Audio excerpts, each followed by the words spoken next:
राजस्थान की अपवाह प्रणाली को कितने भागों में बांटा गया है?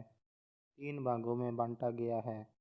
राजस्थान का शोक किस नदी को कहा जाता है? तो राजस्थान का शोक है वो कहा जाता है घग्गर नदी को। घग्गर नदी के अन्य नाम नट नदी, मृत नदी, सोत्तर नदी, सरस्वती नदी, लेटी हुई नदी। अगला प्रश्न देखिए, घग्गर नदी का उद्गम स्थल। तो घग्गर नदी का उद्गम स्थल है हिमाचल प्रदेश की शिवालिक पहाड़ी। अगला प्रश्न देखिए, घग्गर नदी राजस्थान में प्रवेश कहाँ से करती है? तो वो प्रवेश करती है टिब्बी नामक स्थान से। अगला प्रश्न देखिए, राजस्थान की सबसे नीचे की झील, तो वो है झालावाड़ तलवाड़ा झील। अगला प्रश्न देखिए, आंतरिक प्रवाह की दृष्टि से सबसे लंबी नदी, तो वो है घग्गर नदी। घग्गर नदी की कुल लंबाई, तो कुल लंबाई है 465 किलोमीटर। अगला प्रश्न देखिए, कालीबंगा सभ्यता किस नदी के किनारे पर स्थित है? तो कालीबंगा सभ्यता है वो स्थित है घग्गर नदी के किनारे। अगला प्रश्न देखिए, घग्गर नदी का अंतिम स्थान, तो अंतिम स्थान है फोर्ट अब्बास जो कि पाकिस्तान में पड़ता है। अगला प्रश्न देखिए, घग्गर नदी को पाकिस्तान में किस नाम से जाना जाता है? तो वो जाना जाता है हकरा के नाम से। अगला प्रश्न देखिए, अलवर जिले की सबसे बड़ी नदी, तो अलवर जिले की सबसे बड़ी नदी है साबी नदी। जोधपुरा सभ्यता किस जिले में स्थित है? तो जोधपुरा सभ्यता है वो स्थित है जयपुर जिले में। अगला प्रश्न देखिए, जोधपुरा सभ्यता किस नदी के किनारे स्थित है? तो वो स्थित है साबी नदी के किनारे। अगला प्रश्न देखिए, साबी नदी कहाँ पर विलुप्त हो जाती है?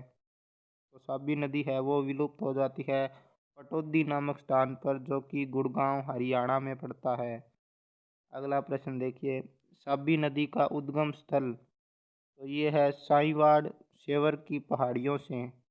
अगला प्रश्न देखिए, आंतरिक प्रवाह की सबसे छोटी नदी, तो आंतरिक प्रवाह की सबसे छोटी नदी है वो है कांकनी नदी। अगला प्रश्न देखिए, कांकनी नदी की कुल लंबाई, तो कांकनी नदी की कुल लंबाई है वो है 17 किलोमीटर। अगला प्रश्न देखिए, स्थानीय भाषा में कांकनी नदी को किस नाम से जाना जाता है? तो स्थानीय भाषा में कांकनी नदी को मसूरदी नदी के नाम से जाना जाता है। राजस्थान के ऐसे जिले जिनमें एक भी नदी नहीं है, तो 2 जिले हैं जिनमें एक भी नदी नहीं है, बीकानेर और चूरू। अगला प्रश्न देखिए, राजस्थान की किन 2 नदियों का वर्णन ऋग्वेद में मिलता है? तो ये है सरस्वती नदी और दृश्यवती नदी। दृश्यवती नदी को जयपुर की लाइफ लाइन भी कहा जाता है।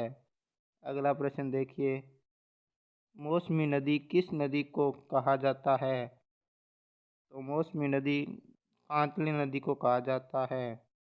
अगला प्रश्न देखिए, राजस्थान में पूर्ण बहाव की दृष्टि से आंतरिक प्रवाह की सबसे लंबी नदी कांतली नदी। कांतली नदी की कुल लंबाई, तो कांतली नदी की कुल लंबाई है वो है 134 किलोमीटर। अगला प्रश्न देखिए, कांतली नदी के किनारे कौन सी सभ्यता विकसित हुई? तो ये हुई थी गणेश्वर सभ्यता। झुंझुनू जिले को 2 भागों में विभाजित कौन सी नदी करती है? तो वो करती है कांतली नदी। अगला प्रश्न देखिए, कांतली नदी के प्रवाह क्षेत्र को किस नाम से जाना जाता है? तो वो जाना जाता है तोरावाटी के नाम से। रूपारेल नदी का उद्गम स्थल, उदयनाथ की पहाड़ी। कांतली नदी का उद्गम स्थल खंडेला की पहाड़ी रेवासा से। वराह नदी किस नदी को कहा जाता है? रूपारेल नदी को। लसवारी नदी के नाम से किस नदी को जाना जाता है? रूपारेल नदी को। रूपारेल नदी कहाँ पर विलुप्त होती है? सीकरी बांध भरतपुर में। मेथा नदी का उद्गम स्थल, तो मेथा नदी का उद्गम स्थल है वो है मनोहरपुर, जयपुर।